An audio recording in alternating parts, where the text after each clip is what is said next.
because nobody else wanted to be out on the track with two crazed guys racing their rental cars.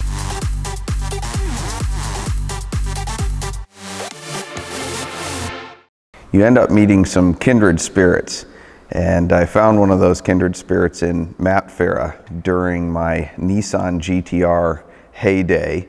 I was out at Buttonwillow Raceway for the time attack. They asked me to stick around because the next day they were having a GTR track day, and they had some different people coming out and filming and just doing some random stuff. So they ended up having a GTR race with these 4 different cars that were, James Chen and, all big name sponsored GTRs, and they threw me in the mix because I kind of was fast and all that. And of course, this filmed race, which was supposed to be kind of staged and all that, they started me at the back because I didn't have big wings on mine and all that, and I ended up just blowing by all of them and,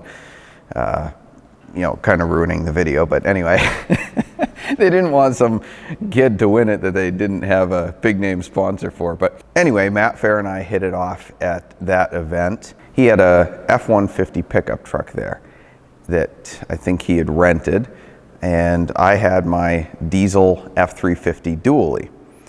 So always wanting to be up to some automotive shenanigan, I challenged him to a pickup truck race.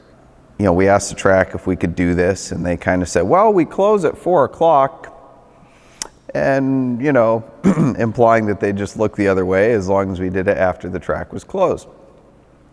So we get out on the track, and I found out very quickly that a manual transmission Super Duty diesel dually was absolutely the worst car to try to turn a good lap time in, because it understeered like crazy, because of course you couldn't get the rear end to rotate, and my red line was about 3,500 RPM, and my good power curve was about 2,500 to 3,500. So I was just constantly shifting, and Matt had the F-150 automatic, and he just took off. So in about a lap, he was half a lap ahead of me. So I decide I'm just gonna take a shortcut. So I cut across the infield of Buttonwillow, and I'm, bouncing across the infield to try to catch up to him. And I cut in behind him, and unfortunately didn't pass him, but at least made it so it was sort of a race again for 2 corners, and then he walked away from me again. So it was fun. It was a great adventure, and I had fun, and thankfully my trip across the infield was totally uneventful. I had no experience with the infield of Buttonwillow, so just adventuring. I don't know, maybe a year later, we both end up at Streets of Willow. We were piggybacking off of Pimp My Ride. If any of you know anything about the quality of the cars made by Pimp My Ride, it's severely lacking. So in between their sessions, we would have an open track session. And it was pretty funny because when they would take their car out, and literally they were just going at slow speeds just to get footage of the car moving. And I think in 3 or 4 attempts, they made it half a lap around before the car broke down, and they had to tow it in again. So we're out there, and there were some pretty cool drivers there. Tanner Faust was there, Paul Walker was there. Tanner was showing off his drifting prowess in other people's cars, of course. For one reason or another, I was up there in a rental car, and so was Matt. This time though, we were fairly evenly matched. I think I had a Ford Focus and he had a PT Cruiser. So I challenged him to a rematch.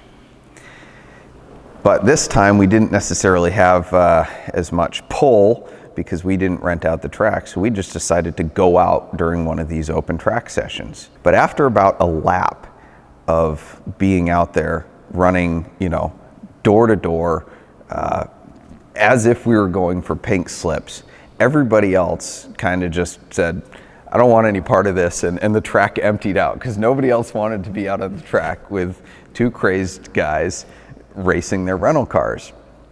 And I'm ripping the e-brake through corners, just being absolutely ridiculous. And for any of you that care, a Ford Focus is significantly faster around a racetrack than a PT Cruiser is. Matt was probably a quarter lap behind or so, and he wasn't happy about that, so he tried to pull my move and cut across the infield.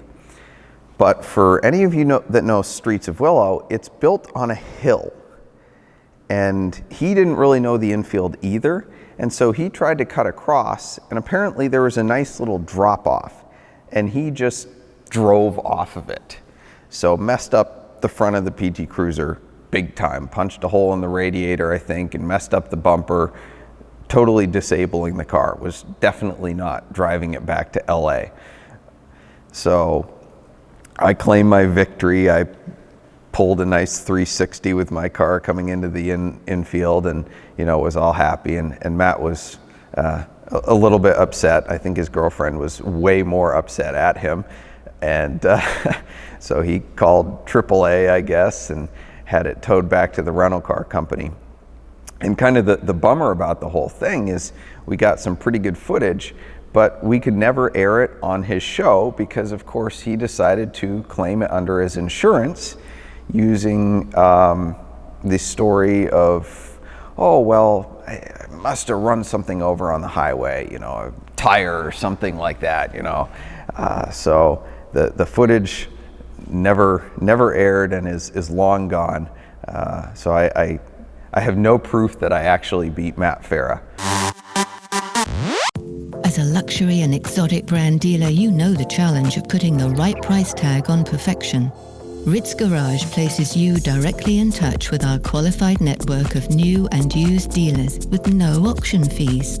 Ritz Garage. Premium cars, premium dealers without premium fees.